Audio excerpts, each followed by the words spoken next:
السلام عليكم ورحمة الله وبركاته. ব্যবহারের মাধ্যমে মানুষকে কাছে থেকে চেনা যায়। নিজের ব্যবহার ভালো করা সবচেয়ে উত্তম কাজ, কারণ আপনার ব্যবহারের মাধ্যমে আপনাকে সবাই চিনতে পারবে আপনি ভালো নাকি খারাপ। আপনি যদি সবার সাথে ভালো ব্যবহার করেন তাহলে আপনার সাথে ও সবাই ভালো ব্যবহার করবে। তাই সবার সাথে ভালো ব্যবহার করা প্রয়োজন। ব্যবহারে বংশের পরিচয় মিলে। ভালো ব্যবহার ছাড়া ভালো মানুষ হওয়া যায় না। সুন্দর ব্যবহার সদকা স্বরূপ। মানুষের ব্যবহারে তার স্বভাব প্রকাশিত হয়। ভালো ব্যবহার করি কখনো খারাপ মনের মানুষ হতে পারে না। যার ব্যবহার ভালো সে অবশ্যই সম্মানিত ব্যক্তি। সৎ কথার এবং সৎ ব্যবহারের সব জায়গায় মূল্য আছে। সৎ ব্যবহার একজন মানুষের জন্য কল্যাণ বয়ে আনে এবং সবার পছন্দের ব্যক্তি হতে সাহায্য করে। যদি তুমি সবার সাথে ভালো ব্যবহার করো তাহলে তুমিও তাদের কাছ থেকে ভালো ব্যবহার পাবে। ভালো ব্যবহার করলে তুমিও ভালো ব্যবহার আশা করতে পারবে, অন্যথায় তুমি অসম্মানিত হবে। ভালো ব্যবহার শুধু মানুষকে আকর্ষণ করে, মানুষের প্রতি সম্মান ও শ্রদ্ধাবোধ বাড়িয়ে দেয়। ব্যবহার মানুষকে যেমন চিনতে সাহায্য করে তেমন মানুষের ক্যারেক্টার গঠন করে। ব্যবহার ভালো হলে মানুষ তাকে মন থেকে পছন্দ করে। যদি কেউ বিনম্রতা ও নম্র আচরণ লাভ করে তাহলে সে দুনিয়া ও আখেরাতের পাওনা সব কল্যাণ লাভ করল। যে ব্যক্তি উত্তম চরিত্রের অধিকারী সেই ব্যক্তি অবশ্যই আল্লাহর কাছে সম্মানিত ব্যক্তি। উত্তম ব্যবহারকারী অবশ্যই সকলের কাছে প্রিয় পাত্র। কিয়ামতের দিন মুমিনের আমলনামা সুন্দর আচরণের চেয়ে অধিক ভারী আমল আর কিছুই হবে না। যে ব্যক্তি ভালো ব্যবহার করতে পারে না সে ইসলামের আওতাভুক্ত না। একজন মুমিনের সবচেয়ে বড় গুণ হল সবার সাথে সুন্দর ব্যবহার করা।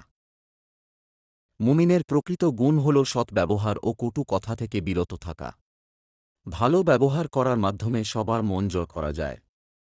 ব্যবহার যেমন বংশের পরিচয় বহন করে, তেমনি ভালো ব্যবহার বংশের মর্যাদা বৃদ্ধি করে। যে ব্যক্তি পিতামাতার প্রতি ভালো ব্যবহার করো না সেই ব্যক্তি কখনো জান্নাতে প্রবেশ করবে না। সেই ব্যক্তি উত্তম ব্যক্তি যে ব্যক্তি সবার সাথে নমনীয়ভাবে কথা বলে। আপনি যদি কাউকে সাহায্য করে থাকেন তাহলে তার থেকে কখনো কোনো কিছু আশা করবেন না, এটা ভালো ব্যবহারের একটি বিশেষ গুণ। জীবন কাকে কোন সময় কি দেয় সেটা নির্দিষ্ট না, তাই সবার সাথে ভালো ব্যবহার করুন। অন্যের কাছ থেকে ভালো ব্যবহার পেতে হলে আগে নিজেকে ভালো ব্যবহার করার জন্য প্রস্তুত করা প্রয়োজন, কারণ আপনি নিজে ভালো ব্যবহার করলে তবে অন্যের কাছ থেকে ভালো ব্যবহার পাওয়া সম্ভব।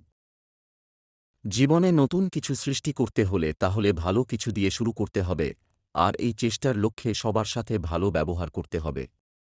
মানুষের জীবনে সময় কখনো একরকম হয় না, কখনো দুঃখ কষ্ট লেগে থাকে বা কখনো সুখ আসে, তাই সবার সাথে উত্তম ব্যবহার করা প্রয়োজন যাতে কখনো কেউ মন খারাপ না করে।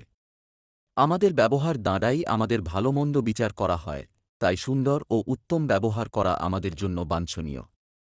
জীবনের পথ চলা যদি কারো সাথে খারাপ ব্যবহার হয়ে থাকে তাহলে অবশ্যই তার থেকে ক্ষমা চেয়ে নেওয়া উত্তম, কেননা আল্লাহ তাআলা সকল গুনাহ মাফ করলেও বান্দার হক মাফ করেন না। খারাপ ব্যবহার শুধু মানুষের জীবনে খারাপ কিছুই বয়ে আনে না, বরং অন্যের কাছে নিজের ব্যক্তিত্বের সম্মানহানি ঘটে।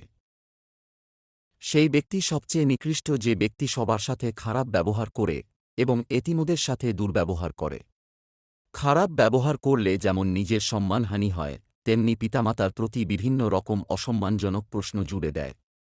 নিজের সম্মান বজায় রাখতে এবং সবার সাথে মিল মহব্বতভাবে চলতে ব্যবহার উত্তম করতে হবে, তবেই সকলের কাছে প্রিয় পাত্র হওয়া যাবে।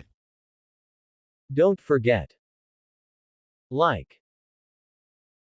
Comment. Subscribe. Thanks for watching Foyez Masum Adu.